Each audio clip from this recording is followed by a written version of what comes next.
Welcome to two states report. నేను లక్ష్మి. నేను జ్యోతి. AP updates చూద్దాం. పల్నాడు జిల్లా మాచర్ల అభివృద్ధి టీడీపీతోనే సాధ్యమన్నారు ఆ పార్టీ సీనియర్ నేత కేశవరెడ్డి. గత వైసీపీ 5 ఏళ్ల పాలనలో అరాచకం రాజ్యమేలిందన్నారు. ఎమ్మెల్యే జూలకంటి బ్రహ్మారెడ్డి ఆధ్వర్యంలో మాచర్ల అభివృద్ధి పదంలో దూసుకు వెళ్తుందన్న కేశవరెడ్డితో మా senior correspondent Kondalarao face to face. నియోజకవర్గానికి సంబంధించి పురపాలక సంఘం ఎన్నికలు ఈరోజు చైర్మన్, ఉప చైర్మన్ ఇద్దరిని కూడా ఎన్నుకోవడం జరిగింది. దాదాపు తెలుగుదేశం పార్టీ సంబంధించిన కౌన్సిలర్లు అందరూ కూడా వచ్చి ఈ ఎన్నికలో పాల్గొనడం జరిగింది. మనతో పాటు మాట్లాడడానికి యనుమల కేశవరెడ్డి గారు ఉన్నారు. తెలుగుదేశం పార్టీకి మాచర్లో ఇన్ఛార్జిగా ఉన్నారు కేశవరెడ్డి గారు. ఆయన అడిగి తెలుసుకుందాం. సరే, ఈరోజు ఎన్నిక జరిగింది, ఉప చైర్మన్, చైర్మన్ ఇద్దరు ఎన్నికలు ఎలా జరిగింది, మీరు ఎలా ఫీల్ అవుతున్నారు? ఇది మొన్న పార్టీలో అధికారం వచ్చినాక 2024 కూటమి ప్రభుత్వం ఎమ్మెల్యే గారు ఈ పట్టణం అభివృద్ధి కోసం తెలుగుదేశం పార్టీ గొడుగు కింద అభివృద్ధి జరగాలనే ఉద్దేశంగా పార్టీలోకి వస్తున్న ప్రతి ఒక్క కౌన్సిలర్ని కూడా ఆహ్వానించడం జరిగింది.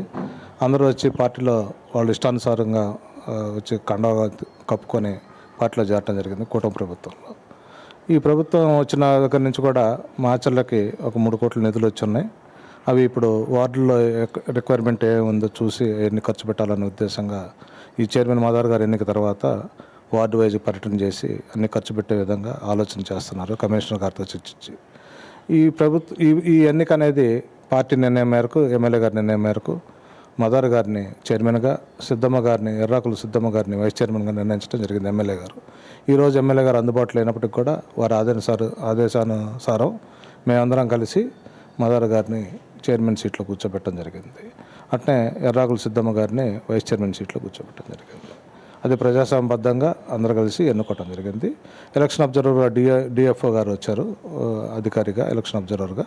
అట్నే ఆర్డీఓ గారు మాకు ఎలక్షన్ దగ్గరుండి నిర్వహించడం జరిగింది. ఈరోజు 2019లో అసలు ఈ కౌన్సిలర్లుగా పోటీ చేయడానికి కూడా తెలుగుదేశం పార్టీ నాయకులు కానీ ఎవరు ముందుకు రాని పరిస్థితి. అప్పుడు 31 వైసీపీ క్లీన్ స్వీప్ చేసింది. ఇప్పుడు ఎందుకు మళ్ళీ తెలుగుదేశం పార్టీలోకి రావాల్సి వచ్చింది వీళ్ళందరూ? ఆనాడు వైసీపీ ప్రభుత్వంలో దుర్మార్గంగా ఎవరిని కూడా ప్రజాస్వామ్యబద్ధంగా స్థానిక సంస్థల్లో పోటీ చేయనీయకుండా కనీసం షెడ్యూల్ కూడా ఇచ్చే పరిస్థితి లేదు. మున్సిపల్ ఆఫీస్లో అట్నే క్యాస్ట్ సర్టిఫికేట్లు ఇచ్చే పరిస్థితి లేదు. ఈ మున్సిపల్ ఎలక్షన్ అనే కాదు, అన్ని మండలాల్లో ఎంపీటీసీలు కావచ్చు, సర్పంచ్లు కావచ్చు, జెడ్పీటీసీలు కావచ్చు, ప్రతిదీ కూడా వన్ సైడ్ ఎలక్షన్ చేసుకొని వాళ్ళు అధికారులు పూర్తి స్థాయిలో ఇబ్బంది పెట్టి, అధికారులని భయపెట్టి, షెడ్యూల్స్ కూడా ఇవ్వకుండా, క్యాస్ట్ సర్టిఫికేట్లు ఇవ్వకుండా, ఇంటి పన్ను సర్టిఫికేట్లు ఇవ్వకుండా వాళ్ళు ఇష్టారాజ్యంగా వ్యవహరించడం జరిగింది. ఒక ఎలక్షన్ పాలవాయి గ్రామంలో, అది కూడా వైసీపీ పోటీ చేసినప్పుడు రెబల్ అభ్యర్థి గెలవడం జరిగింది. ఎమ్మెల్యే నిర్ణయించిన అభ్యర్థి కాకుండా రెబల్ అభ్యర్థి గెలవడం జరిగింది.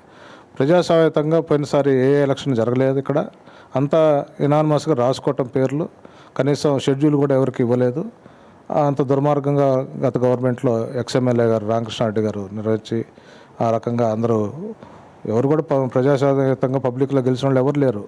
రాసుకోవటం కౌన్సిలర్లు కావచ్చు, ఎంపీటీసీలు కావచ్చు, జెడ్పీటీసీలు కావచ్చు, సర్పంచ్లు కావచ్చు, 100 పడకల ఆసుపత్రి, అట్నే drinking water scheme, Amrit scheme కింద బుగ్వాగ్ నుంచి డ్రింకింగ్ వాటర్ స్కీమ్ ఇంటింటికి, జల జీవన్ మిషన్ కింద 1200 కోట్లు వచ్చున్నాయి.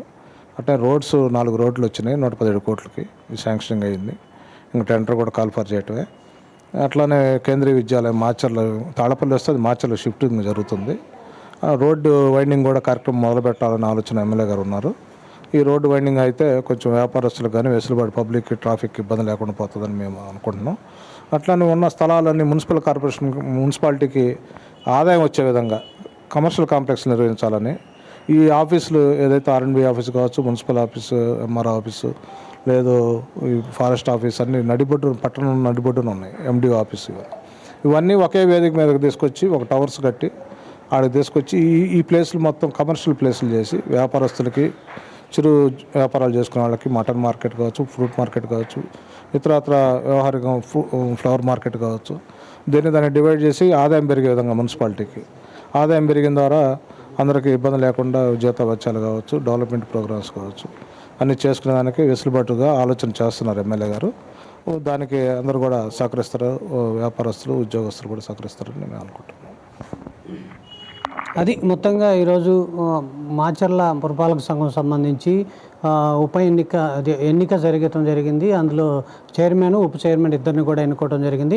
మాచర్ల అభివృద్ధి ధ్యేయంగా ఈ చైర్మన్ ఎన్నిక కూడా జరిగింది. మా ఎమ్మెల్యే బోలకంటి బెమ్మారెడ్డి ఆధ్వర్యంలో మాచర్లను అభివృద్ధి పథంలో నడిపిస్తామంటూ కూడా కేశవరెడ్డి చెప్తున్న పరిస్థితి. మరోపక్క ఏదైతే మాచర్లకు నిధులు తీసుకొచ్చి రోడ్లు కావచ్చు, జల్ జీవన్ మిషన్ ద్వారా డ్రింకింగ్ వాటర్ కావచ్చు, ఇవన్నీ కూడా చేసి మాచర్లను అభివృద్ధి చేసే విధంగా జోలకంటి బెమ్మారెడ్డి అడుగులు ముందుకు వేస్తున్నట్టు కూడా చెప్తున్న పరిస్థితి అయితే కనపడుతుంది. కెమెరా పర్సన్ పవన్తో కొండలరావు, మాచర్ల నుంచి.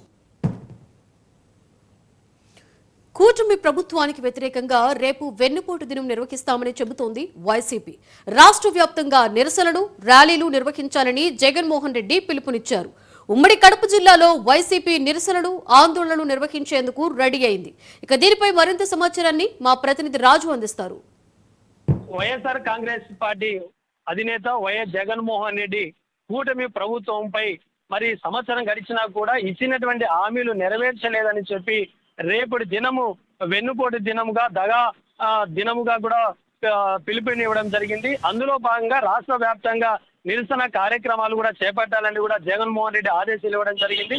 మరి కడప జిల్లాకు సంబంధించి ఈ యొక్క 10 నియోజకవర్గాలలో కూడా వైఎస్ఆర్ కాంగ్రెస్ పార్టీ మాజీ ఎమ్మెల్యేలు, మరి ఎమ్మెల్సీలు కావచ్చు, మరి మాజీ మంత్రులు కావచ్చు, వీరందరూ కూడా ఈ యొక్క ప్రభుత్వానికి వ్యతిరేకంగా మరి ఇచ్చినటువంటి హామీలు నెరవేర్చలేదని వాటన్నిటి కూడా మరి ప్రజలకు వివరించి మరి ఈ యొక్క రెవెన్యూ డివిజన్లు ఎక్కడైతే ఉన్నాయో అక్కడ ఆర్డీఓ గారికి వినతి పత్రం ఇవ్వాలని చెప్పి కూడా మరి మా నియోజకవర్గాలకు సంబంధించి మరి ఎంఆర్ఓ వారికి వినతి పత్రం ఇవ్వాలని కూడా ఆదేశించడం జరిగింది. అయితే ప్రధానంగా ఈ యొక్క సంవత్సరం పరిపాలనలో మరి ప్రజలకు ఇచ్చినటువంటి హామీలు, మరి ముఖ్యంగా సూపర్ 6 పథకాలు ఏమైతే ఉన్నాయో, తల్లి దీవెన, మరి ఫీజు రియంబర్స్మెంట్ కావచ్చు, మరి మహిళలకు ఉచిత బస్సు అనేటువంటి విషయం, ఉచిత సిలిండర్ గ్యాస్కు, మరి ఇలాగ అనేకటువంటి సంక్షేమ పథకాలు ఇచ్చినటువంటి హామీలు ఒక్కటి కూడా నెరవేర్చలేదని చెప్పి నెరవేర్చకుండా మరి ప్రజలను మభ్యపెడుతూ కాలక్షేపం చేస్తుందని చెప్పి కూడా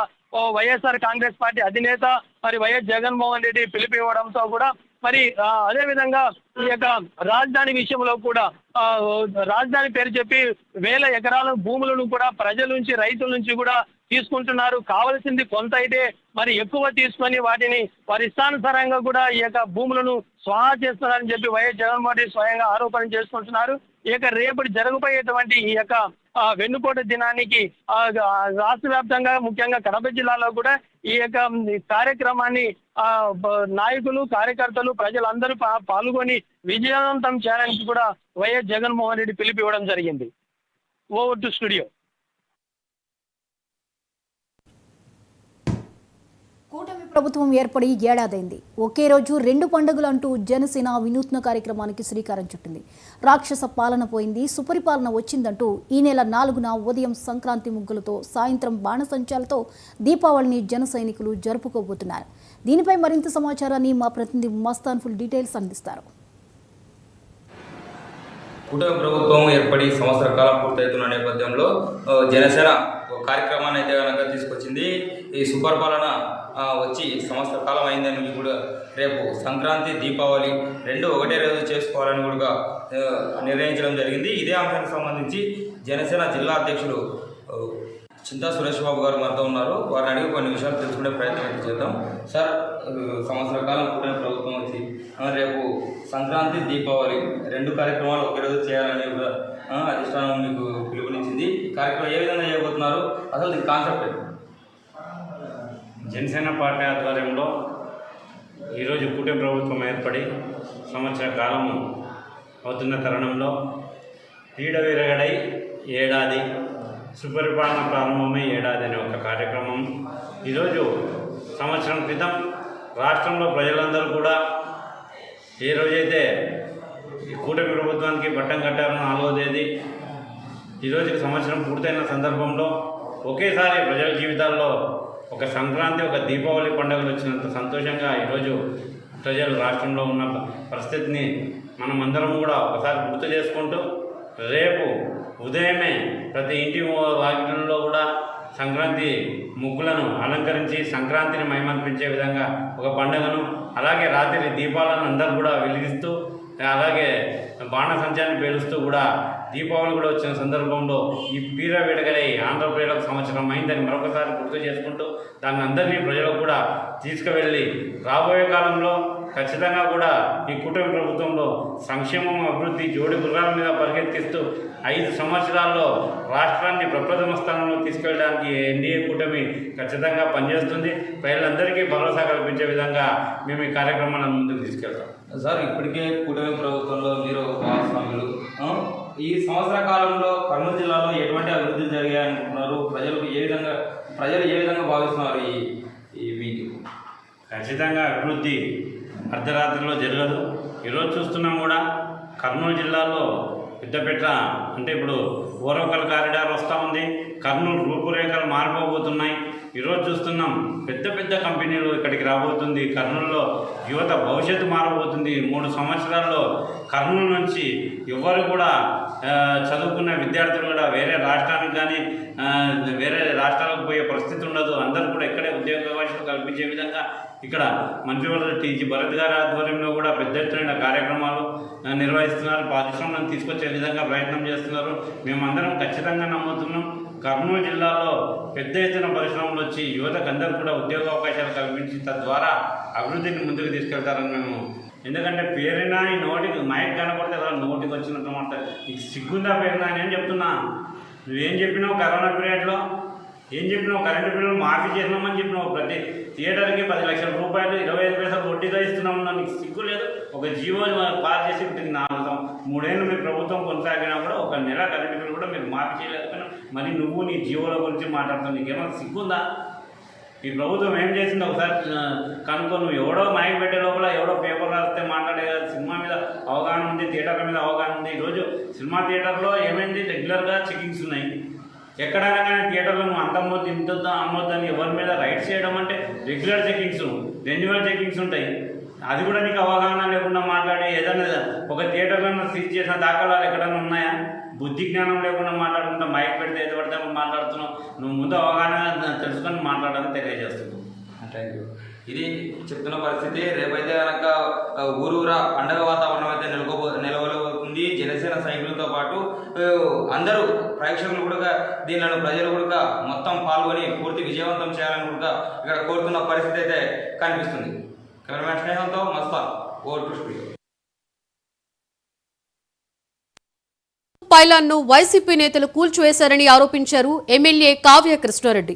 తప్పు చేసిన ఎవరిని వదిలిపెట్టే ప్రసక్తే లేదని హెచ్చరించారు. ఇక కావలడి కాపు కాస్తారని చెబుతున్న ఎమ్మెల్యేతో మా senior coordinator Muralikrishna face to face. ఏపీలో ప్రభుత్వం ఏర్పడి 1 సంవత్సరం గడుస్తుంది. ఈ నేపథ్యంలో నెల్లూరు జిల్లా కావలి ఎమ్మెల్యే కావ్య కృష్ణారెడ్డి అయితే పవర్ ప్లాంట్ ప్రెజెంటేషన్తో పాటు తన సంవత్సరం రోజుల పాటు ఎలాంటి కార్యక్రమాలు చేశారో, అభివృద్ధి ఏ విధంగా జరిగిందనే దానిపైన కూడా మాట్లాడడం జరిగింది. ప్రస్తుతం మనతో పాటు కావ్య కృష్ణారెడ్డి ఉన్నారు. ఒకసారి మాట్లాడదాం. సార్ చెప్పండి, 1 సంవత్సరం పాటు అభివృద్ధి చేస్తామని చెప్పారు. ఈ అభివృద్ధి జరిగిందా, లేకపోతే అనేక మంది మీద కేసులు పెట్టారని చెప్పి ప్రచారం జరుగుతుంది, అది జరిగిందా? కావలిలో అభివృద్ధి జరిగిందే తప్ప, శాంతిగా ఉందే తప్ప, కావలిలో ఎటువంటి కక్షలు కార్పణ్యాలు లేని కావలిగా ఈరోజు ఉంది. ఫస్ట్ నుంచి కూడా కావలి ప్రశాంతతకు మారిపోయారు. గత 5 సంవత్సరాల్లో కావలి విధ్వంసం, వాళ్ళు చేసిన పాపాలు, పదవి అధికారం ఉందనేటువంటి అహంకారంతో వాళ్ళు చేస్తే, కానీ ప్రకృతి ఒకటి ఉంటుంది, ఆ ప్రకృతి మళ్ళీ తిరిగి ఇస్తుందనే విషయాన్ని మర్చిపోయిన పోయినాం. వాళ్ళు చేసిన పాపాలే వాళ్ళకి తగిలినటువంటి వృత్తే కదా తప్ప కావలిలో ఎవరి మీద కక్ష సాధింపులని లేవు.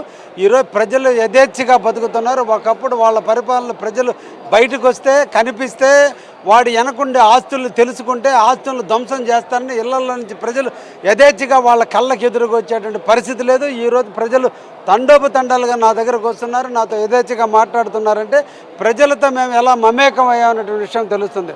పైలాన్ కేసు కూడా 2020 నాడు వాళ్ళను అర్ధరాత్రి కూల్చిన దాని మీద వాళ్ళ ప్రభుత్వంలో కట్టిన కేసే. వాళ్ళు అధికారులు వాళ్ళ సహకరించిన అధికారులు క్లోజ్ చేయనటువంటి పోయినాం. ఈరోజు అదే క్లోజ్ చేయనటువంటి కేసుని ఈ రోజున యథాతథంగా కొనసాగించి క్లోజ్ చేయడం జరిగింది. దాంట్లో పాల్గొన్నటువంటి ప్రతి ఒక్క వ్యక్తిని ఈరోజు అరెస్ట్ చేయడం తప్ప వైసీపీ వాళ్ళు చేస్తే శ్రీరంగ నేతలు వాళ్ళు చేసిన ఒక పైలాన్, ఒక ఎమ్మెల్యే అయ్యుండి ప్రతినిధి అయి ఉండి ప్రభుత్వానికి ప్రతీకగా నిలబడే ఒక పైలాన్ని ధ్వంసం చేస్తే ఒక ప్రజాప్రతినిధి చేసేటువంటి పని అది. దాన్ని కనిపెట్టలేని వ్యక్తి అసమర్థత పరిపాలన ఇవ్వడం ఎంతవరకు సమంజసం. కాబట్టి ఎవరైతే దాంట్లో పాల్గొన్నారో వాళ్ళందరినీ కూడా చట్టం దృష్టిలో శిక్ష పెట్టదు. చట్టం ఎవరు చుట్టం కాదు. ఎవరు తప్పు చేసినా లాస్ట్కి జైలు పాలు కాక తప్పదు. అంటే ఇప్పుడు రెడ్ బుక్ రాజ్యాంగం నడుస్తుంది. రాష్ట్రంలో మాజీ మంత్రులను అరెస్ట్ చేస్తున్నారు. నెల్లూరు జిల్లాలో కాకాని గోవర్ధన్ రెడ్డిని కూడా అరెస్ట్ చేశారు. ఈ క్రమంలో నెల్లూరు జిల్లా కావలి మాజీ ఎమ్మెల్యే రామిరెడ్డి ప్రతాప్ కుమార్ రెడ్డిని కూటమి ప్రభుత్వం అరెస్ట్ చేయబోతుంది అంటారు. ఆయనమే ప్రతిభత శిరోమణి కాదు. బెంగళూరులో నేర్చుకున్న అవినీతి సామ్రాజ్యాన్ని కావలికి అంటగట్టినటువంటి మహానుభావుడు అతను. మా కర్మ కావలి చరిత్రలో ఎంతోమంది ఎమ్మెల్యేలు కాంగ్రెస్ తెలుగుదేశం ఎంతమంది పోటీ చేసినా గెలిచినా అవినీతి రహితమైనటువంటి పాలన అందించారు కావలి. ఒక్క ఇతను వచ్చిన తర్వాతనే కావల్లో హింసా రాజ్యం విలయతాండం చేసింది. పత్రికా విలేకరుల మీద, ఎలక్ట్రానిక్ మీడియా మీద, యూట్యూబర్ ఛానల్స్ మీద ఎంతమందిని కొట్టారో మీకు అందరికీ కూడా తెలుసు. ఎవరిని భయభ్రాంతులు చేయలేదో చెప్పండి. అతని ట్యూషన్ నేర్చుకున్నటువంటి వాళ్ళు, అతనితో పక్కన తిరిగిన అందరికీ నేర్పాడు తన సంస్కృతి. కాబట్టి గంజాయి కావాలని అమ్మారు, రౌడిజం కావాలని వెళ్ళింది, దౌర్జన్యాలు కావాలని పెరిగినాయి. అన్నిటికీ మూలకారకుడు గురువు అంతా ప్రతాప్ కుమార్ రెడ్డి. ప్రతాప్ కుమార్ రెడ్డికి తెలియకుండా కావాలని ఏది జరగలేదు. చూడండి, అడుగడుగున దుర్మార్గం, అడుగున దౌర్జన్యం, గతాలు మర్చిపోయి ఇప్పుడు కూడా జరిగినటువంటి కేసులన్నీ వైసీపీ వాళ్ళే. వాళ్ళు గంజాయి తాగుతానో, లేదంటే ఆర్టీసీ బస్ స్టాండ్లో ఆడవాళ్ళని కొట్టుతానో, లేదంటే హోటళ్ళ మీద దాడి చేస్తానో, ఇప్పుడు కూడా వైసీపీ వాళ్ళు అరాచకాలు నడుస్తున్నాయి తప్ప ఎక్కడ కూడా ఏ ఒక్కటి కూడా తెలుగుదేశం సైడ్ నుంచి జరగలేదు. అది కూడా పవర్ పాయింట్ ప్రజెంట్లో తొందరలో చూపిపోతున్నా. బ్యాంక్ స్టేట్మెంట్లు కూడా నా చేతిలోనే ఉన్నాయి. ఇది ప్రతాప్ రెడ్డి క్యారెక్టర్ అని ప్రజల ముందు పెట్టబోతున్నా. చివరిగా కావలి ప్రజలకు ఏం చెప్పబోతున్నారు? కావలి ప్రశాంతతకు మారిపోయారు. మనం అందరం ప్రశాంతంగా ఉందాం. మీ అందరికీ అండగా నేనున్నా. కావలిని అభివృద్ధి చేసేదానికి మీకు తోడుగా ఉన్నాం. మీరు మేము కలిసి మన కావలిని మనం రక్షించుకుందాం. ఎవరో వస్తే ఏదో చేస్తారనేది కాదు. మన కావలిని మనం అభివృద్ధి చేసుకునేదానికి కావలికి సేవకుడుగా కావ్య కృష్ణారెడ్డి అనేవాడు ఎప్పుడు ఎల్లప్పుడూ మీ ఇంటి బిడ్డగా ఉంటాడని మనసారా మీ అందరికీ తెలియజేస్తుంది. ఇది ఓవరాల్గా తీసుకుంటే ఏదైతే నెల్లూరు జిల్లా కావలికి సంబంధించి అభివృద్ధి విస్తృతంగా జరిగింది. ప్రధానంగా ఏదైతే నెల్లూరు జిల్లాకి సంబంధించినటువంటి కావలిలో కూడా పూర్తి స్థాయిలో అభివృద్ధి జరిగింది. కేవలం గత ప్రభుత్వ హయాంలో ఎవరైతే వైసీపీ మాజీ ఎమ్మెల్యే రామిరెడ్డి ప్రతాప్ కుమార్ రెడ్డి ఆధ్వర్యంలో ఆయన కనుసన్నల్లో భారీ ఎత్తున అవినీతి కుంభకోణాలు, శాంతి భద్రతలకు విఘాతం కలిగించేటటువంటి కార్యక్రమాలు చేపట్టారు. దీంతో ప్రధానమైనటువంటి పైలాన్ కూల్చివేత విషయంలో ఎవరైతే తప్పు చేశారో వాళ్ళందరికీ శిక్ష మాత్రం పడక తప్పదని చెప్పి కావలి ఎమ్మెల్యే కావ్య కృష్ణారెడ్డి చెప్తున్న పరిస్థితి అయితే ప్రస్తుతం కనిపిస్తుంది. వీడియో జర్నలిస్ట్ వంశీతో కలిసి మురళీకృష్ణ, 99 టీవీ, నెల్లూరు జిల్లా కావలి నుంచి. కూటమి ప్రభుత్వం అధికారంలోకి వచ్చి ఏడాది పూర్తి కావడంతో తెలుగు తమ్ముళ్లు సంబరాలకు సిద్ధమయ్యారు. ఏపీ విమోచన దినోత్సవం పేరిట దీపావళి, సంక్రాంతి సంబరాలు చేసుకునేందుకు ఫుల్ జోష్లో కనిపిస్తున్నారు. దీనిపై విశాఖ నుంచి మా రీజనల్ కోఆర్డినేటర్ కిరణ్ మరింత సమాచారాన్ని అందిస్తారు. పరిపాలన పూర్తయిన నేపథ్యంలో వెన్నుపోటు దినోత్సవం అంటూ ఒక పక్క వైఎస్ఆర్ కాంగ్రెస్ పార్టీ కూటమి పరిపాలనను ఎద్దేవా చేస్తూ పెద్ద ఎత్తున ఆందోళనకు సిద్ధమవుతున్న నేపథ్యంలో మరోవైపు కూటమి కూడా ఏదైతే గతంలో 5 ఏళ్ల పాటు మోసపూరిత పరిపాలనను సాగించినటువంటి వైసీపీని ఎండకడుతూ జూన్ 4వ తేదీన రాష్ట్ర వ్యాప్తంగా ఒక పండగ వాతావరణంలో కూటమి నేతలు, కార్యకర్తలందరూ కూడా నిర్వహిస్తున్న పరిస్థితి. ఏదైతే సంక్రాంతి సంబరాల తరహాలో నిర్వహించాలని చెప్పి ఇప్పటికే కూటమి నాయకులందరూ కూడా ఒక నిర్ణయానికి వచ్చినట్టు తెలుస్తుంది. దీనికి సంబంధించి కొంతమంది విశాఖ సంబంధించిన టీడీపీ సీనియర్ నేతలు, కార్పొరేటర్లు వీళ్ళందరూ ఉన్నారు. వాళ్ళని తెలుసుకుందాం. ఈ ఏడాది పాలనలో ఎలా ఉందనుకుంటున్నారు? ప్రజల నుంచి ఎలాంటి రెస్పాన్స్ కనిపిస్తున్నది మీకు? ప్రజల నుంచి ఒక మంచి ప్రభుత్వాన్ని తెలుగుదేశం పార్టీ ద్వారా నిర్మించుకున్నామని చెప్పి రేపు ఏదైతే జూన్ 4వ తారీఖున 1 ఇయర్ పూర్తవుతుంది కాబట్టి సంవత్సరం పూర్తయిన సందర్భంలో అందరూ కూడా పెద్ద ఎత్తున సంక్రాంతి సంబరాలు మరి ఒకసారి చేసుకోవాలని అందరూ సమాయత్తం అవుతున్నారు. ఎందుకంటే వాళ్ళు ఏదో ఈ పాలనకి ఎలా జరిగింది అలా జరిగింది 1 ఇయర్లో ఎలా అయిందని అంటున్నారు. వాళ్ళు యాక్చువల్గా ఏం చెప్పారు? వాళ్ళు బూటకపు హామీలు ఇచ్చి పెన్షన్ని 3,000 రూపాయలు చేస్తాను, 2,000 రూపాయల పెన్షన్ అని చెప్పేసి వాళ్ళు ఆ రోజు హామీ ఇవ్వడం జరిగింది. దాన్ని ఏంటంటే 250 రూపాయలు పెంచుకుంటూ 4 సంవత్సరాలు చేసుకొచ్చి కాలయాపన చేసి అవ్వాతాతల పెన్షన్ని వాళ్ళ కళలో ఆనందం చేస్తామని చెప్పి ఆ రోజు బూటకపు హామీ ఇచ్చి 3,000 రూపాయలు చేస్తాను, ఫస్ట్ నెలలో చేస్తానని చెప్పడం జరిగింది. వాళ్ళు హామీలు నిలబెట్టుకోలేదు. ఎందుకంటే మేము చెప్పిన వెంటనే పెన్షన్ని 3,000 రూపాయలు 4,000 రూపాయలు చేయడం జరిగింది, చెప్పడం జరిగింది, చేయడం కూడా జరిగింది. వెంటనే ఆ 2 నెలలు 3 నెలలు ఏవైతే ఉన్నాయో ఆ డబ్బులు కూడా మేము ఇవ్వడం జరిగింది. సార్ ఒక్క విషయం చెప్పండి, ఏదైతే మొన్న 2 రోజుల క్రితం ఈ రేషన్ షాపుల వద్ద మహిళలకు అక్కడి నుంచి కూడాను ఏదైతే మొబైల్ డిస్పెన్సరీ యూనిట్స్ ఉన్నాయో వాహనాలు లేకుండా ఇంటి వద్దకు వచ్చేటువంటి రేషన్ని అక్కడికి వెళ్ళి తీసుకునేలాగా ఇంప్లిమెంట్ చేశారు. మళ్ళీ పాత రోజులు వచ్చాయంటూ మీ ప్రభుత్వం చెప్తుంది. అయితే కొన్ని చోట్ల ప్రజలు ఇబ్బంది పడుతున్న పరిస్థితి, ఏదైతే సర్వర్లు పనిచేయాలని చెప్పి నిన్న కొన్ని చోట్ల అయితే మహిళలు ఉదయం నుంచి మధ్యాహ్నం దాకా, మళ్ళీ మధ్యాహ్నం 4 గంటల నుంచి రాత్రి 7-8 వరకు ఉన్నా సరే కొన్ని చోట్ల రేషన్ పంపిణీ జరగలేని పరిస్థితి ఉంది. దీనికి వాళ్ళు చాలా ఇబ్బంది పడుతున్నారు. అయితే మీ ప్రభుత్వం తరఫున ఆ సర్వర్ ప్రాబ్లంని సాల్వ్ చేసే విధంగా ఏమైనా చర్యలు తీసుకునే అవకాశం ఉందా? ఇవి మీ నోటీసులోకి ఏమైనా వచ్చాయా? ఇప్పుడు సోషల్ మీడియా వేళ విస్తృతంగా ప్రచారం జరుగుతుందండి. ఎక్కడో ఒక దగ్గర సర్వర్ ప్రాబ్లం వచ్చినంత మాత్రాన దాన్ని వీడియోగా అప్లోడ్ చేసి ఇవాళ దాన్ని వాళ్ళు ఏదో బూచిగా చూపిస్తున్నారు తప్ప ఇవాళ ఈ రేషన్ డిపోని పునరుద్ధరించడం కానీ ఏదైతే ఆయన ఆ రోజు చెప్పారు వాలంటీర్ ద్వారా ప్రతి రేషన్ వాళ్ళ ఇంటికి తీసుకెళ్ళి ఇస్తానని చెప్పడం జరిగింది. వాళ్ళు ఎవరైతే అధికారులు మళ్ళీ ఇవ్వడం అని కోరడం జరిగింది. ఇవాళ పారదర్శకంగా ఏదైతే ఒక రేషన్ డిపో పెట్టి 15 రోజులు నిర్విరామంగా ఉదయం సాయంత్రం ఏ టైం అయితే ఆ టైంలో వీలుగా ఏర్పాటు చేసి వాళ్ళకి రేషన్ తీసుకోవడం జరుగుతుంది. మీరు చెప్పండి, ఈరోజు వెన్నుపోటు దినోత్సవం అని చెప్పి రేపు 4వ తారీఖు వైసీపీ నిర్వహించే సిద్ధమవుతుంది. అసలు ఆ పరిస్థితి ఎందుకు వైసీపీ ఆ రకమైన నిర్ణయం తీసుకుంది? ఎక్కడ చూసినా సరే కూటమి ప్రభుత్వ పరిపాలన బాగుందనేటువంటి సంకేతాలు అయితే స్పష్టంగా ఉన్నాయి. కానీ వైసీపీ ఎందుకు ఈ రకమైన ప్రచారం చేయబోతుంది? అంటే ఈరోజు వైసీపీ ప్రభుత్వం ఒక ఆంధ్ర రాష్ట్రాన్ని నాశనం చేసి ఈరోజు 11 సీట్లకే పరిమితం అయిపోయి ఇప్పుడు వాళ్ళు జీవించుకోలేక అనేక రకమైనటువంటి నిందులు, పరిపాలనా విధానం బాగుంది కూటమి ప్రభుత్వం చేస్తుంది కాబట్టి దాన్ని జీవించుకోలేక లేనిపోయిన ఆరోపణలు చేస్తున్నారు తప్ప వాళ్ళు ఇటువంటి ప్రభుత్వాన్ని ఇంత చక్కగా చేయలేకే ఈరోజు 11 సీట్లకే వాళ్ళు పరిమితం అయ్యారు కాబట్టి లేనిపోయిన ఆరోపణలు చేస్తారు.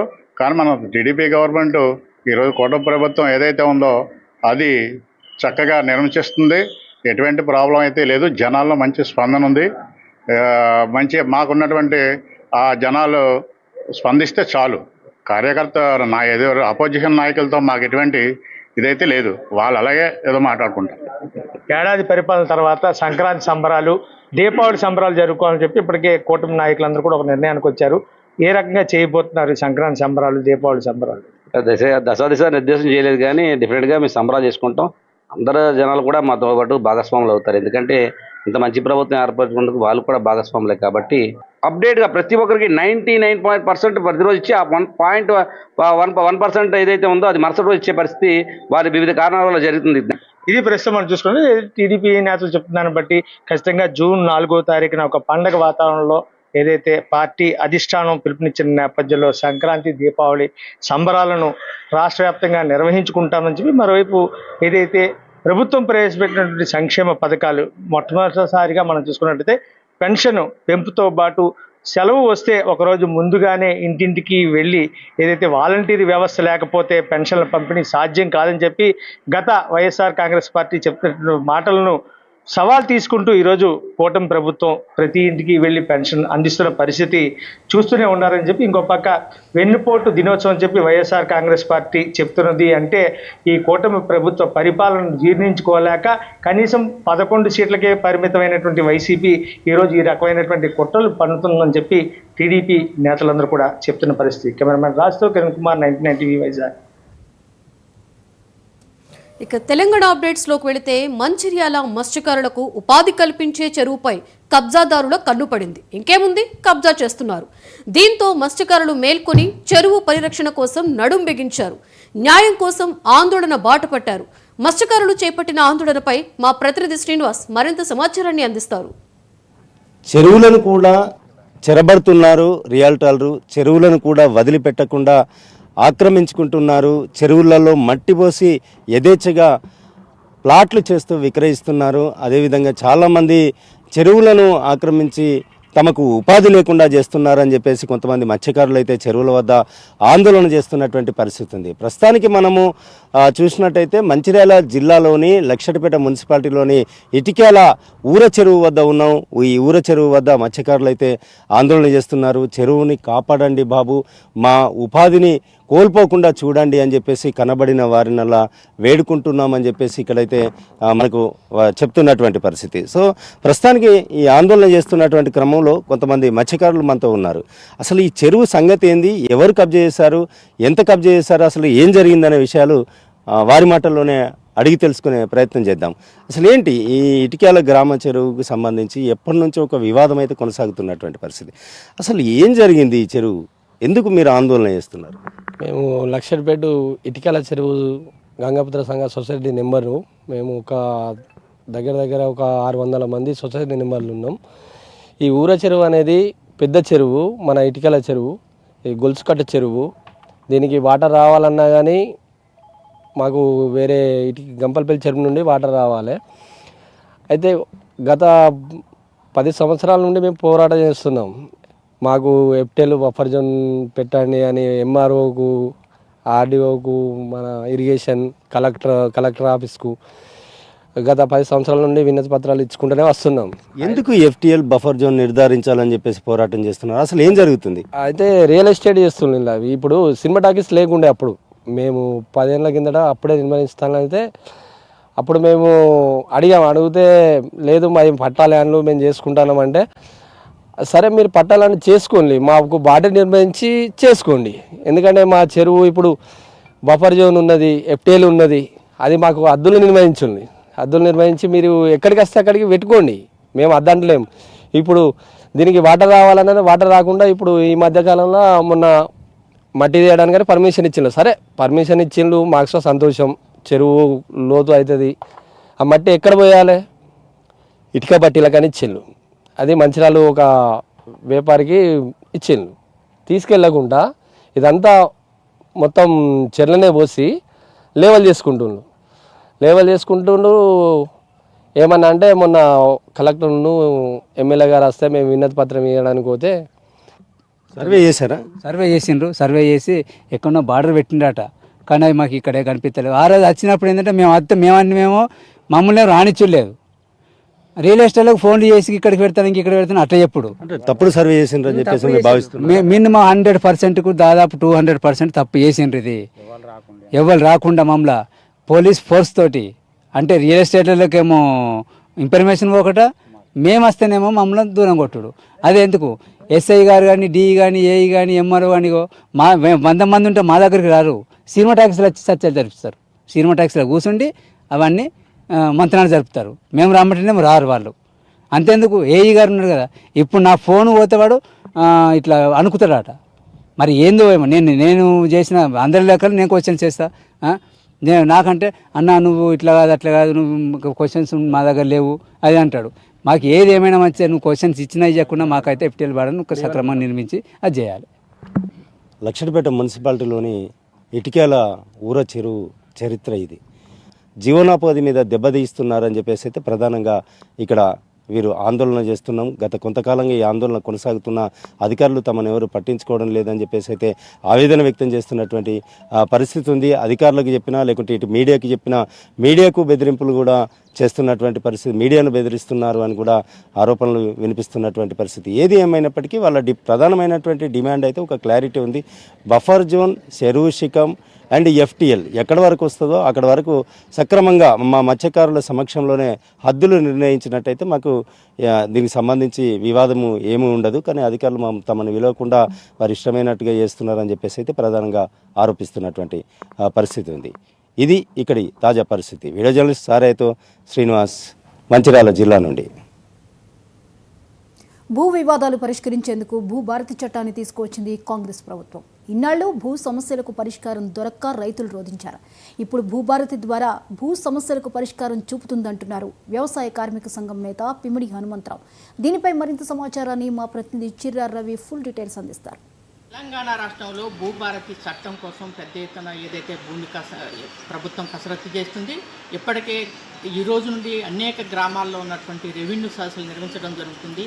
భూమిలో ఉన్నటువంటి ఏదైతే ప్రధానంగా భూభారతి చట్టం ద్వారా భూ సమస్యల పరిష్కారం కోసం పెద్ద ఎత్తున కృషి చేస్తామని, అదేవిధంగా ఇప్పటికే గ్రామాల్లో సదస్సులతో పాటుగా అనేక సంవత్సరాల తరబడి ఉన్నటువంటి రైతుల సమస్యల పరిష్కారం కోసం భూభారతి చట్టం తీసుకొచ్చామని ప్రభుత్వం చెప్తున్నది.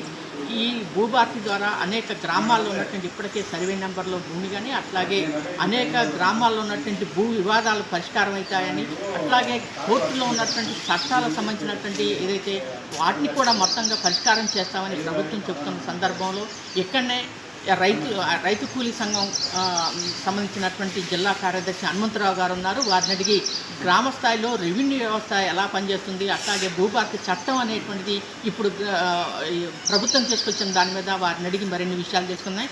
చెప్పండి, ఇప్పటికే భూభారతి చట్టం ఏదైతే తీసుకొచ్చినటువంటి ప్రభుత్వం పరిష్కారం చేస్తున్నటువంటి దాని పట్ల మీరు స్పందన ఏంటి? వందల సంవత్సరాలుగా భూములు ఎక్కువ ఉన్నటువంటి వాళ్ళ పేర్ల మీద భూస్వాముల పేరు మీద ఉంటున్నట్టున్నాయి. ఆ వ్యవస్థ పోయి మండల వ్యవస్థ వచ్చిన తర్వాత కేసీఆర్ గారు గవర్నమెంట్కు ధరణి తీసుకొచ్చారు. ధరణి తీసుకొచ్చి మేము పరిష్కారం చేస్తాం, ఇప్పటి నుంచి ఏ రైతుకు కూడా ఇబ్బంది లేదని చెప్పినటువంటి ధరణి ఏదైతే ఉందో తప్పుల తడకగానే ధరణి ఇప్పటిదాకా కొనసాగుతూ వస్తున్నది.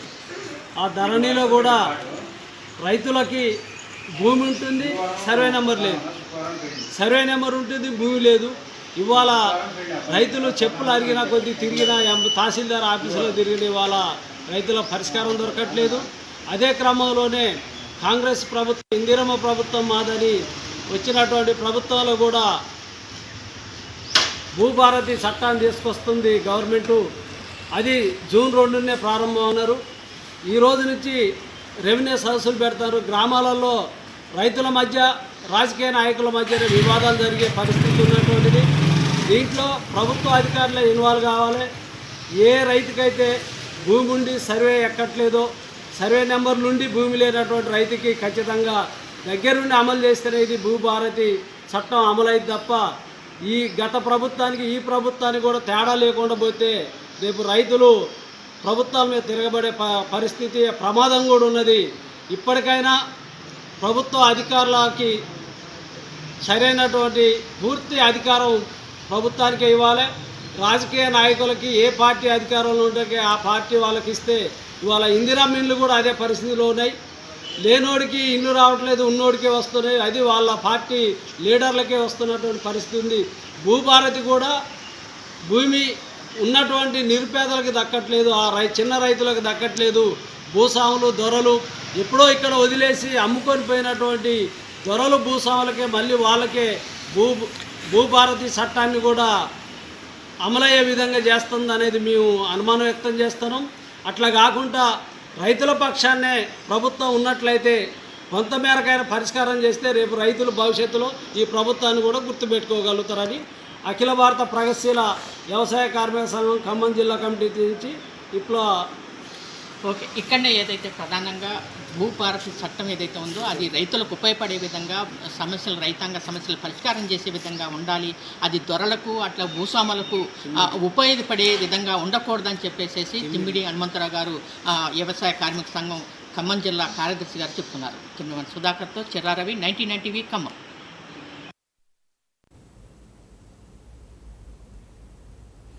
కరీంనగర్ కేబుల్ బ్రిడ్జ్ ఇప్పుడు కళావిహీనంగా మారింది. తొలినాళ్లలో ఈవెంట్స్, బర్త్డేస్, ఫోటోషూట్లతో సందడిగా కనిపించింది. ఇప్పుడు పర్యాటకులు రాకపోవడంతో నిర్మానుషంగా మారింది. కేబుల్ బ్రిడ్జికి సంబంధించిన మరింత సమాచారాన్ని మా ప్రతినిధి ప్రవీణ్ అందిస్తారు.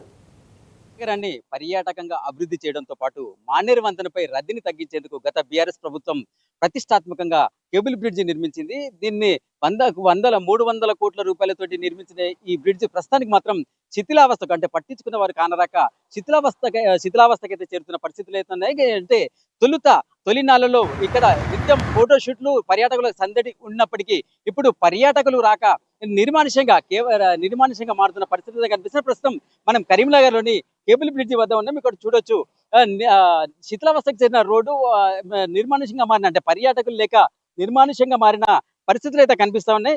మానేరు నదిపై 224 కోట్ల రూపాయలతో విదేశీ సాంకేతిక పరిజ్ఞానంతో తీగలుగా వంతెన నిర్మించారు. ఈ బ్రిడ్జిపై దేశంలోనే తొలిసారి డైనమిక్ లైటింగ్ ఏర్పాటు చేశారు. హైదరాబాద్లోని దుర్గం చెరువు తర్వాత రాష్ట్రంలో నిర్మించిన రెండో కేబుల్ బ్రిడ్జి ఇదే.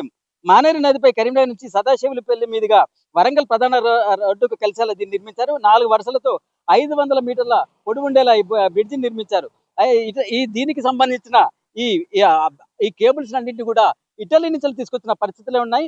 అయితే ఇక్కడి నుంచి ప్రధానంగా మానేర్ రివర్ ఫ్రంట్ లోయర్ మానే డ్యామ్ ఎల్ఎండి కూడా ఉండేలా అయితే ఆ వ్యూ కనిపించేలా కూడా చర్యలు తీసుకున్న పరిస్థితులు అవుతున్నాయి. అయితే ఇప్పుడు కాంగ్రెస్ పాలకులు అంటే బీఆర్ఎస్ ప్రభుత్వంపై కాంగ్రెస్ అధికారంలోకి వచ్చిన తర్వాత ఇక్కడ పట్టించుకున్న పరిస్థితులు అయితే కనిపించట్లేదు. దీంతో ఇక్కడ పర్యాటకులు లేక నిర్మానుష్యంగా మారడంతో పాటు ఇక్కడ అంటే రోజు రోజుకి పరిశుభ్రత పర్యావరణం కూడా ఇక్కడ లోపిస్తున్న పరిస్థితులు అయితే కనిపిస్తున్నాయి. ఇప్పటికే రోడ్డు కూడా శిథిలావస్థకు చేరి వెళ్తున్న హెవీ వెహికల్స్ కూడా ఊకులాడుతున్న పరిస్థితులు అయితే కనిపిస్తున్నాయి. అయితే ఇప్పుడు ఇక్కడున్న కేబుల్ బ్రిడ్జి పరిస్థితిపై మాట్లాడేందుకు మనతోటి నగరవాసులు అయితే ఉన్నారు. ప్రయత్నం అసలు బ్రిడ్జ్ ఇలా ఎందుకు మారింది, కేబుల్ బ్రిడ్జ్ అసలు మెయిన్ ఉద్దేశం ఏందో అడుగుని తెలుసుకునే ప్రయత్నం చేద్దాం. చెప్పండి అన్న, ఇప్పుడు కేబుల్ బ్రిడ్జ్ ఇలా నిర్మానుష్యంగా మారింది, తొలినాళ్ళలో పర్యాటకులతో సందేహంగా ఉండే, అసలు ఏం జరుగుతుంది?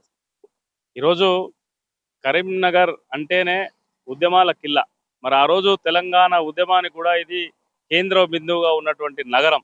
మరి అటువంటి నగరాన్ని కేసీఆర్ గారు ముఖ్యమంత్రి అయిన తర్వాత కరీంనగర్ను పర్యాటక రంగంలో అభివృద్ధి చేయాలనేటువంటి ఆలోచనతో, కానీ ఎప్పుడైతే బీఆర్ఎస్ పార్టీ ప్రభుత్వం పోయిందో, మరి కాంగ్రెస్ పార్టీ ప్రభుత్వం వచ్చిందో, దాని తర్వాత ఈ బ్రిడ్జ్ అంతా కూడా కకలా వికలమైనటువంటి పరిస్థితి మనం చూస్తూ ఉన్నాం. ఈరోజు ఇక్కడికి దీని నిర్వహణ లోపం అనుకోవచ్చా, దీనిని మెయింటెనెన్స్ లేదనుకోవచ్చా, మొత్తం దీన్ని శిథిల వ్యవస్థకు తీసుకొచ్చినటువంటి పాలకులు. ఈరోజు కరీంనగర్కి 2 మంత్రులు ఉన్నారు. ఆ మంత్రులు కూడా ఇది నాదంటే నాది కాదు, ఈ జిల్లా నాది కాదు, ఈ పనులు నాది కావు, ఈ అభివృద్ధి నాది కాదు అన్నటువంటి విధంగా గాలికి వదిలేస్తే ఈరోజు మొత్తం అంతా కూడా కరీంనగర్ అంతా కూడా కకలా వికలమైనటువంటి పరిస్థితిని మనం చూస్తూ ఉన్నాం. గతంలో మనం శనివారం ఆదివారం వచ్చిందంటే పెద్ద ఎత్తున కళా ఉత్సవాలు జరిగేటి, వీకెండ్ మస్తీ జరిగేది, వేలాది మంది బ్రిడ్జ్ మీదకి వచ్చేటువంటి వాళ్ళు, ఒక ఆహ్లాదకరమైనటువంటి వాతావరణం ఈ బ్రిడ్జ్ మీద మనకు కనబడేది.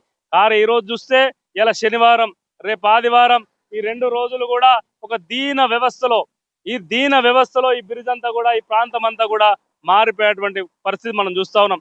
మానేరు రివర్ ఫ్రంట్ తో ఈ 2 ప్రాంతాలు కూడా కరకట్టగా అభివృద్ధి చెంది దీంట్లో వాటర్ నిలిపి బోటింగ్ వ్యవస్థ కానీ, లైటింగ్ కానీ, లెజర్ షో కానీ జరిగితే ఉత్తర తెలంగాణలోనే పెద్ద గొప్ప పర్యాటక క్షేత్రంగా ఇది విరజిల్లుతుండే. కానీ ఈరోజు కాంగ్రెస్ పార్టీ ప్రభుత్వంలో ఇది కకలా వికలమై అసలు కరీంనగర్ ఇదేనా అనేటువంటి పరిస్థితికి వచ్చింది. ఇది ఒక బొందల గడ్డగా మార్చినటువంటి పరిస్థితి, ఇదంతా దీన వ్యవస్థగా మార్చినటువంటి పరిస్థితి ఇక్కడ ఉన్నటువంటి పాలకులు. వారు ఇప్పటికైనా బుద్ధిరిగి మరి మంత్రులు, ఇక్కడ గెలిచినటువంటి ప్రజాప్రతినిధులు, కాంగ్రెస్ పార్టీ నాయకులు దీన్ని పట్టించుకొని దీన్ని మారుస్తే కరీంనగర్ను ఇంకా కళావంతమైనటువంటి నగరంగా మనం మార్చేటువంటి అవకాశం ఉంది. దీన్ని ఇంకా దీన వ్యవస్థగా జనగలు దీని మీద దృష్టి పెట్టారని చెప్పి విజ్ఞప్తి చేస్తాను ఒక నగరవాసిగా. అన్న, ఇక్కడ ఈ కేబుల్ బ్రిడ్జ్ పై ఒకటి ప్రత్యేకత ఉంది, దేశంలో ఎక్కడ లేని విధంగా వీటికి మొత్తం డైనమిక్ లైటింగ్ ఏర్పాటు చేశారు. తొలినాళ్ళలో ఈ డైనమిక్ లైటింగ్ తోటి ఈ కరీంనగర్కే కలొచ్చినట్టుగా కనిపించేది. ప్రస్తుతానికైతే ఈ డైనమిక్ లైటింగ్ అయినది వెలగట్లేదు. దీని మీద మీరేమంటారు? అసలు లైటింగ్ కాదు, అసలు ఇక్కడ రాత్రి పూట రావాలంటేనే భయం కలుగుతుంది. ఆ లైటింగ్ వ్యవస్థ బంద్ అయిపోయింది, బ్రిడ్జ్ మీద వెలిగే ఎల్ఈడి లైట్లు బంద్ అయిపోయినాయి. ఇక్కడ ఒకప్పుడు మనం రాత్రి 2 అయినా ప్రజలు ఇక్కడ సెల్ఫీలు తీసుకున్న కోసమో, బర్త్డేలు చేసుకోవడం కోసమో ఒక మంచి వాతావరణం ఉండేది. కానీ ఈరోజు ఇంత పెద్ద వ్యవస్థ తెలంగాణలోనే ఒక ప్రప్రదంగా నిర్మించినటువంటి తీగల వంతెన లైటింగ్ బంద్ అయిపోయింది. ఈ ఎల్ఈడి లైట్ సైడ్ లైట్లు కూడా బంద్ అయిపోయినాయి. అసలు ఇక్కడికి రావాలంటే తర్వాత రావాలంటేనే భయం అవుతుంది. అదేవిధంగా ఇది మొత్తం దీని మీద వెహికల్స్ పోతూ ఉంటాయి, రోడ్ అంతా కూడా ఖరాబ్ అయిపోయింది. అప్పుడు చిన్నగా ఏమన్నా కంకర రాయి పడ్డా తీసేటువంటి పరిస్థితి ఉండే. కానీ ఈరోజు రోడ్ అంతా ఖరాబ్ అయిపోయినా పెకులు అయి లేచినా దీన్ని పట్టించుకునేటువంటి నాదులు లేడు. కాబట్టి ఈరోజు ఈ దీన వ్యవస్థకు కారణమైంది. ఇది అభివృద్ధి జరగద్దు, ఇది ఇంకా దీన వ్యవస్థకు పోవాలా, ఈ రోడ్లంతా కూడా ఖరాబ్ కావాలంటే ఎవరి సంపద? ఇది ప్రజల ఆస్తి. ఇది టీఆర్ఎస్ పార్టీ నాయకులతో లేకుండా ఇంకోళ్ళతో కాదు, ఇది ప్రజల ఆస్తి. ప్రజల ఆస్తిని కాపాడాల్సిన బాధ్యత ప్రభుత్వం మీద ఉంది. ఇంత శిథిల వ్యవస్థకు పోతాడు ఇంకా ప్రభుత్వం నిమ్మక నీరెత్తినట్టుగా ఉంటే ఏం లాభం? వచ్చి ఒకసారి జిల్లా యంత్రాంగం కానీ, అధికారులు కానీ, మంత్రులు కానీ వచ్చి దీన్ని కాపాడాల్సిన బాధ్యత వాళ్ళ మీద ఉందని చెప్పి కోరుతా ఉన్నాం. అంటే కేబుల్ అంటే గత కాంగ్రెస్ ప్రభుత్వం నిర్లక్ష్యంతో కేబుల్ బ్రిడ్జి శిథిలావస్థకు చేరుకుంటుందని కూడా చెప్తున్న పరిస్థితులు అయితే ఉన్నాయి. గతంలో అంటే బీఆర్ఎస్ పాలనలో ఇక్కడ ఈ కేబుల్ బ్రిడ్జి పర్యాటకులతో పాటు బర్త్డేలకు కూడా వేదికగా నిలిచేదని, రోజు రాత్రి 2 గంటల వరకు కూడా ఇక్కడ పర్యాటకులకు ఉండే అవకాశం ఉండేది అంటున్నారు. అయితే ఇప్పుడు ఈ కాంగ్రెస్ పాలనలో రాత్రి 10 అయితే ఇక్కడికి రావాలంటే భయం వేస్తుందని, కేబుల్ బ్రిడ్జి మొత్తం అంధకారంలో మగ్గిపోతుందని చెప్తున్నారు. అయితే ఇప్పటికైనా కాంగ్రెస్ పాలకులు రాజకీయాలకు అతీతంగా ఈ కేబుల్ బ్రిడ్జిని అభివృద్ధి చేసి కరీంనగర్ని పర్యాటకంగా తీర్చిదిద్దాలని కోరుతున్నారు. కెమెరా పర్సన్ శ్రీధర్తో ప్రవీణ్ ఎర్బాటి, 99 టీవీ, కరీంనగర్. కోమటిరెడ్డి రాజగోపాల్ రెడ్డికి మంత్రి పదవి వస్తుందా రాదా అనే ఉత్కంఠ ఉమ్మడి నల్గొండ జిల్లాలో నెలకొంది. అధిష్టానం నుంచి స్పష్టమైన హామీ ఉందని, మంత్రి పదవి రావడం ఖాయమని ఆయన అనుచరులు ధీమా వ్యక్తం చేస్తున్నారు. అధిష్టానం తీసుకునే నిర్ణయం ఎలా ఉండబోతుందోనని ఆసక్తి ఉంది. రాజగోపాల్ రెడ్డి ఎపిసోడ్పై ఫుల్ డీటెయిల్స్ని మా సీనియర్ కరెస్పాండెంట్ రామకృష్ణ అందిస్తారు. ఉమ్మడి నల్గొండ జిల్లాకు 3వ మంత్రి పదవి వస్తుందా రాదా అనే విషయంలో తీవ్ర ఉత్కంఠ అయితే నెలకొంది. ముఖ్యంగా మునుగోడు శాసనసభ్యుడు కోమటిరెడ్డి వెంకటరెడ్డి సోదరుడు రాజగోపాల్ రెడ్డికి ఖచ్చితంగా మంత్రి పదవి వస్తుందనే సంకేతాలు ఇచ్చిన నేపథ్యంలో క్యాడర్ అంతా కూడా మునుగోడు నియోజకవర్గంతో పాటుగా భువనగిరి, అదేవిధంగా నల్గొండలో ఉన్నటువంటి అభిమానులు, అనుచరులు ఖచ్చితంగా రాజగోపాల్ రెడ్డికి మంత్రి పదవి వస్తుందనే ధీమాతో అయితే ఉన్నారు. ఇదే సందర్భంలో ప్రధానంగా మంత్రివర్గ విస్తరణ అనేది రోజు రోజుకు జాప్యం జరుగుతుండడంతో ఈ ఉత్కంఠ అనేది కంటిన్యూ అవుతుంది. ప్రధానంగా మనం చూడొచ్చు, రాజగోపాల్ రెడ్డికి సంబంధించి ముఖ్యంగా మునుగోడుకు సంబంధించినటువంటి ఎమ్మెల్యేగా ఉన్న రాజగోపాల్ రెడ్డి భువనగిరి పార్లమెంట్ ఉప ఎన్నికల నేపథ్యంలో భువనగిరి పార్లమెంటు నుండి చామల కిరణ్ కుమార్ రెడ్డిని గెలిపిస్తే ఖచ్చితంగా మంత్రి పదవి ఇస్తామని అధిష్టానం హామీ ఇచ్చిందని కూడా ఆయన చెబుతున్న పరిస్థితి ఉంది. ఇక ఇదే నేపథ్యంలో భువనగిరి పార్లమెంట్ నియోజకవర్గం నుంచి చామల కిరణ్ కుమార్ రెడ్డి విజయం సాధించిన తర్వాత రాజగోపాల్ రెడ్డి ఖచ్చితంగా మంత్రి పదవి అయితే ఇస్తామనే ప్రచారం కూడా పెద్ద ఎత్తున జరిగింది. ఇక అధిష్టానం కూడా పూర్తి స్థాయిలో రాజగోపాల్ రెడ్డికి మంత్రి పదవి ఇస్తామనే సంకేతాలు కూడా ఇచ్చినట్టుగా తెలుస్తుంది. కానీ రాష్ట్రంలో మాత్రం పరిస్థితి అందుకు పూర్తి భిన్నంగా ఉంది. గత కొద్ది రోజుల క్రితం జానారెడ్డి, మాజీ మంత్రి, సీనియర్ నాయకుడుగా ఉన్నటువంటి జానారెడ్డి మాత్రం ఈ జిల్లాకు అంటే నల్గొండ జిల్లా కాకుండా ఇప్పటివరకు మంత్రి పదవి ఇవ్వనటువంటి జిల్లా ఏదైతుందో ఆ జిల్లాకు మంత్రి పదవి ఇవ్వాలని కూడా డిమాండ్ చేసిన పరిస్థితి ఉంది. ఇక మరొక పక్కన ముఖ్యమంత్రి రేవంత్ రెడ్డి కూడా సుదర్శన్ రెడ్డికి మంత్రి పదవి ఇవ్వాలని చెప్పేసి కోరుతున్నటువంటి పరిస్థితి కూడా జిల్లాలో కనిపిస్తున్న నేపథ్యంలో రాజగోపాల్కి మంత్రి పదవి వస్తుందా రాదా అనేది ఒక సందిగ్ధంలో మాత్రం ప్రస్తుతం కొనసాగుతున్న పరిస్థితి. ఇక మరొక పక్కన కాంగ్రెస్ పార్టీ క్యాడర్, ఆయన అంచెలు కావచ్చు, అదేవిధంగా కాంగ్రెస్ పార్టీ క్యాడర్ కావచ్చు, ఖచ్చితంగా రాజగోపాల్ రెడ్డి గారికి మంత్రి పదవి వస్తుంది అనే ధీమాన్ని మాత్రం వ్యక్తం చేస్తున్నారు. దీనికి ప్రధానమైనటువంటి కారణం ఏంటంటే ఆయన ఇప్పటికే పలుమార్లు కాంగ్రెస్ అధిష్టానంతో చర్చించడంతో పాటుగా రాష్ట్ర ప్రభుత్వం కూడా అంటే రేవంత్ రెడ్డి, అదేవిధంగా మహేష్ కుమార్ గౌడ్ కూడా ఇటీవల అధిష్టానంతో చర్చలు జరపడంతో పాటు పీసీసీ కార్యవర్గం కావచ్చు, మంత్రివర్గ విస్తరణ కావచ్చు, వీటి విషయంలో కూడా డీసీసీ అధ్యక్ష పదవి కావచ్చు, లేకపోతే ఇతర అన్ని రకాల పదవుల విషయంలో కూడా ప్రస్తుతం అయితే సందిగ్ధం కొనసాగుతుంది. ఇక ఈ సందిగ్ధం నేపథ్యంలో రాజగోపాల్ రెడ్డికి మంత్రి పదవి వస్తుందా రాదనేది మాత్రం ప్రస్తుతం ఒక ప్రశ్నార్థకంగా మారిన పరిస్థితిలో రాజగోపాల్ రెడ్డి మాత్రం ఖచ్చితంగా తనకు మంత్రి పదవి వస్తుందని చెబుతున్న పరిస్థితి కూడా మనం చూస్తున్నాం. అయితే గత కొద్ది రోజులుగా జరుగుతున్న పరిణామాల నేపథ్యంలో రాజగోపాల్ రెడ్డికి మంత్రి పదవి వస్తుందా రాదనే విషయంలో సందిగ్ధం ఉన్న నేపథ్యంలో రాజగోపాల్ రెడ్డి మాత్రం చాలా స్పష్టంగా అధిష్టానం నుంచి తనకు హామీ ఉన్నట్లుగా సంకేతాలు కూడా ఇచ్చినట్లుగా చెబుతున్న విషయంలో భువనగిరి పార్లమెంటు సభ్యుడిగా విజయం సాధించినటువంటి చామల కిరణ్ కుమార్ రెడ్డి కావచ్చు, లేకపోతే భువనగిరి పార్లమెంటుకు సంబంధించినటువంటి ఎమ్మెల్యేలు కావచ్చు, రాజగోపాల్ రెడ్డికి మంత్రి పదవి రావాలని కోరుకుంటున్న నేపథ్యంలో ఇప్పటివరకు తెలంగాణ రాష్ట్రంలో ఒక ఖమ్మం జిల్లాలో మాత్రమే మల్లు బట్టి విక్రమార్క, అదేవిధంగా పొంగులేటి శ్రీనివాసరెడ్డి, తుమ్మల నాగేశ్వరరావు ముగ్గురికి మంత్రి పదవులు ఇచ్చారు. ఇక ఎక్కడ కూడా లేదు అనే పరిస్థితి ఉన్న నేపథ్యంలో ఉమ్మడి నల్గొండ జిల్లాకు సంబంధించి సూర్యాపేట జిల్లా నుండి ఉత్తమ్ కుమార్ రెడ్డి, నల్గొండ జిల్లా నుంచి కోమటిరెడ్డి వెంకటరెడ్డిలు మంత్రులుగా ఉన్న నేపథ్యంలో కోమటిరెడ్డి రాజగోపాల్ రెడ్డి కూడా మంత్రి పదవి ఇచ్చినట్లయితే ఈ జిల్లాలో కూడా ముగ్గురు కీలకమైనటువంటి నాయకులకు మంత్రి పదవులు దక్కే అవకాశం ఉందని, ఈ నేపథ్యంలో ఖచ్చితంగా రాజగోపాల్ రెడ్డికి మంత్రి పదవి వస్తుందనే ధీమా మాత్రం కొనసాగుతున్న పరిస్థితి ఉంది. ఇక మరొక పక్కన కాంగ్రెస్ పార్టీ అధిష్టానం మాత్రం ఇప్పటికీ ఈ విషయంలో ఎక్కడ కూడా క్లారిటీ ఇవ్వకపోగా ఇటీవలి కాలంలో ముఖ్యమంత్రి రేవంత్ రెడ్డి, పీసీసీ అధ్యక్షుడు మహేష్ కుమార్ గౌడ్ ఇద్దరు కూడా అధిష్టానం వద్ద చర్చలు జరపడం, అదేవిధంగా పీసీసీ కార్యవర్గం కావచ్చు, మంత్రివర్గ విస్తరణ కావచ్చు, వీటి విషయంలో కూడా అధిష్టానంతో చర్చలు జరిగిన సందర్భంలో రాజగోపాల్ రెడ్డి పేరు ప్రముఖంగా ప్రస్తావించినట్టుగా తెలుస్తున్న పరిస్థితి ఉంది. ఇక వీటన్నిటి నేపథ్యంలో నేపథ్యంతో పాటుగా ప్రధానమైనటువంటి నామినేటెడ్ పోస్టులు ఏవైతే ఉన్నాయో ఈ నామినేటెడ్ పోస్టుల భర్తీ అనంతరం మాత్రమే మంత్రివర్గ విస్తరణ ఉంటుందనే ఒక వాదన కూడా జిల్లాలో కొనసాగుతున్న పరిస్థితి ఉంది. ఇక జిల్లాలకు సంబంధించి పిసిసి కార్యవర్గంలో వర్కింగ్ ప్రెసిడెంట్గా కూడా ఒక దశలో కోమటిరెడ్డి రాజగోపాల్ రెడ్డి పేరు ప్రతిపాదన వచ్చినప్పటికీ ఆయన పిసిసి వర్కింగ్ ప్రెసిడెంట్గా కన్నా కూడా ముఖ్యంగా మంత్రి పదవిపైనే మాత్రం ప్రత్యేకంగా దృష్టి సారించడంతో పాటు తనకు మంత్రి పదవి కావాలని మాత్రం కోరుకుంటున్నట్టుగా తెలుస్తున్న పరిస్థితి కూడా కనిపిస్తుంది. అయితే ఈ నేపథ్యంలో పిసిసి కార్యవర్గంతో పాటుగా నామినేటెడ్ పోస్టులు ఆ తర్వాతనే మంత్రివర్గ విస్తరణ జరపాలని మాత్రం కాంగ్రెస్ పార్టీ అధిష్టానం నిర్ణయించినట్టుగా తెలుస్తుంది. ముఖ్యంగా నామినేటెడ్ పదవుల విషయంలో కూడా కాంగ్రెస్ పార్టీ విజయం కోసం కృషి చేసినటువంటి నేతలు ఎవరైతే ఉన్నారో వారంతా కూడా చాలా అంటే దాదాపుగా ప్రభుత్వం వచ్చి సంవత్సరాల పూర్తి కావాల్సిన నేపథ్యంలో నామినేటెడ్ పోస్టుల భర్తీ విషయంలో కూడా కాంగ్రెస్ పార్టీ నేతలు అయితే ఖచ్చితంగా త్వరగా పూర్తి చేయాలని ఎదురు చూస్తున్న పరిస్థితికి ఈ నేపథ్యంలో కాంగ్రెస్ పార్టీ అధిష్టానం ఈ విషయాలంటిని సీరియస్గా తీసుకున్న క్రమంలో పిసిసి కార్యవర్గం నామినేటెడ్ పోస్టులు మార్కెట్ కమిటీ చైర్మన్లు దేవాలయాల చైర్మన్లు అదేవిధంగా ఇతర అన్ని నామినేటెడ్ పోస్టులు పూర్తి చేసిన తర్వాత మాత్రమే మంత్రివర్గ విస్తరణకు వెళ్ళాలని కూడా భావిస్తున్నప్పటిగా మనకైతే తెలుస్తున్న పరిస్థితి. ఈ నేపథ్యంలో కాంగ్రెస్ పార్టీ అధిష్టానం పార్లమెంట్ ఎన్నికలకు ముందు రాజగోపాల్ రెడ్డికి ఇచ్చినటువంటి హామీ ఏదైతుందో ఆ హామీ మేరకు ఖచ్చితంగా మంత్రి పదవి ఇస్తుందనే ధీమాను మాత్రం రాజగోపాల్ రెడ్డి అనుచరులు వ్యక్తం చేస్తున్న పరిస్థితుల్లో ఉమ్మడి నల్గొండ జిల్లాకు సంబంధించి 3వ మంత్రి పదవి విషయంలో ఉత్కంఠ మాత్రం ఇప్పటికీ నేటికి కొనసాగుతున్న పరిస్థితి మనకు చాలా స్పష్టంగా కనిపిస్తుంది. వీడియో జర్నలిస్ట్ మధుతో రామకృష్ణ, 99 టీవీ, నల్గొండ. శాంతి భద్రతల పరిరక్షణ కోసమే ర్యాపిడ్ యాక్షన్ ఫోర్స్ కవాతు నిర్వహిస్తామంటున్నారు కాజీపేట ఏసీపీ ప్రశాంత్ రెడ్డి. ఎలాంటి అవాంఛనీయ ఘటనలు జరగకుండా చర్యలు తీసుకుంటున్నామంటున్న కాజీపేట ఏసీపీ ప్రశాంత్ రెడ్డితో మా Warangal correspondent Sridhar face to face. Operation సింధూర్లో భాగంగా ప్రతి రాష్ట్రంలోనూ ప్రతి సెంటర్లోనూ అయితే పోలీసులను అప్రమత్తం చేయాలి. ముఖ్యంగా విపత్తుకర కాలంలో విపత్తుల సమయంలో తీసుకోవాల్సిన జాగ్రత్తలు దానికి సంబంధించినటువంటి విషయంలో పూర్తి స్థాయిలో కేంద్ర రాష్ట్ర ప్రభుత్వాలు పూర్తిగా అప్రమత్తమయ్యాయి. ఇందులో భాగంగా వరంగల్ పోలీస్ కమిషనరేట్లో పూర్తిగా గత కొన్ని రోజుల నుంచి ఏదైతే పోలీస్ కమిషనరేట్లో ఉన్నటువంటి అన్ని నియోజకవర్గాల్లో అన్ని సెంటర్లో కూడా పోలీస్ కవాతు నిర్వహిస్తున్నారు. ఇందులో భాగంగా ఈరోజు కాజ్పేట సర్కిల్లో ఉన్నటువంటి పోలీస్ కవాతు మొదలవుతుంది. దీనికి సంబంధించిన విషయం మనతో ప్రయత్నం చేద్దాం. సార్, ఈ పోలీస్ కవాతు ముఖ్యంగా రద్దీ ఉన్న ప్రాంతాలు, ఇక్కడ ఉన్నటువంటి సమస్యాత్మక ప్రాంతాలు, వాటికి ఎలాంటి అవేర్నెస్ చేస్తున్నారు? పోలీస్ కవాతు ఎలా కొనసాగిస్తున్నారు?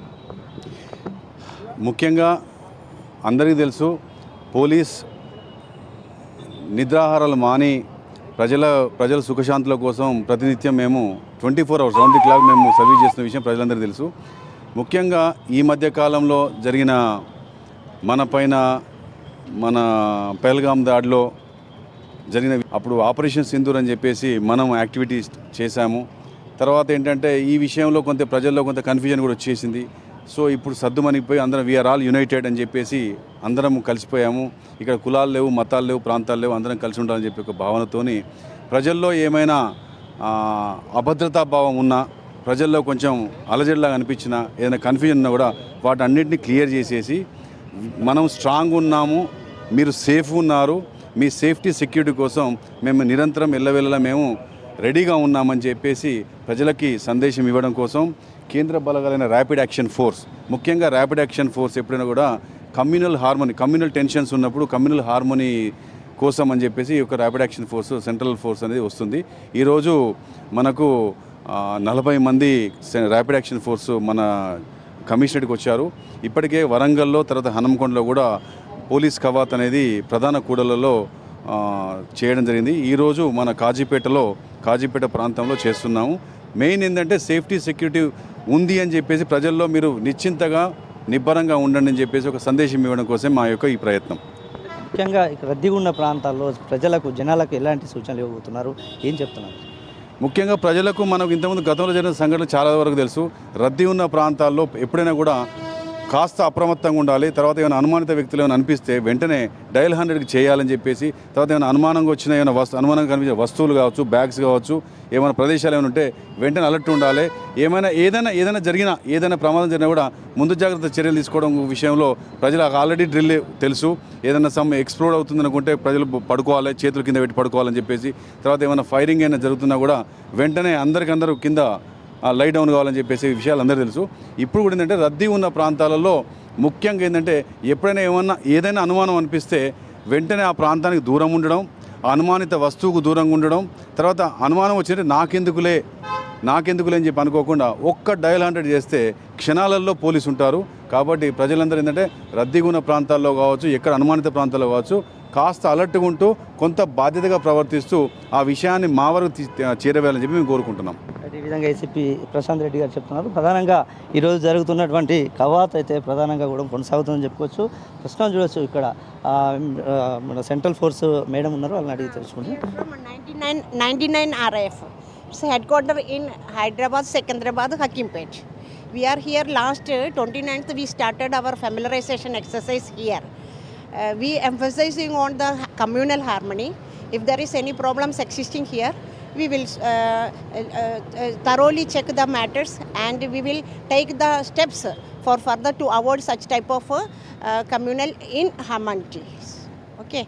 Then we are here for the mainly for the purposes of communal harmony, and our peoples are here for the familiarize the all areas, and we collecting the data from the police stations like that of the education levels and the employment level and the religion wise, and how the education is graph how is going on, or it's any type of problems arising in educational level, and the new district Hanmankonda, if there is any type of sensitive matters existing there, we will look that matters and we will take steps for solution of that matters. Thank you madam. ఈ విధంగా చెప్తున్నారు central ఫోర్స్కు సంబంధించిన వారు ఇక్కడ ఉన్నటువంటి city police, అదేవిధంగా ఇక్కడ ఉన్నటువంటి కమిషనరేట్ ఉన్న పోలీసులు సంయుక్తంగా ఈ మాక్ డ్రిల్ను అదేవిధంగా ఇక్కడ కవాతును నిర్వహిస్తున్నారు. పూర్తిగా ప్రజలకు అవగాహన కలిగించే విధంగా అన్ని ఏర్పాట్లు చేస్తున్నాము, వారందరికీ అవేర్నెస్ చేస్తున్నామని చెప్పేసి వరంగల్ పోలీస్ కమిషనరేట్ పోలీసులు చెప్తున్నటువంటి అంశం అయితే వరంగల్లో చోటు చేసుకుందని చెప్పేసి. ఇది ఇక్కడ తాజా అప్డేట్. కెమెరా పర్సన్ సంపత్తో 99 టీవీ శ్రీధర్, వరంగల్.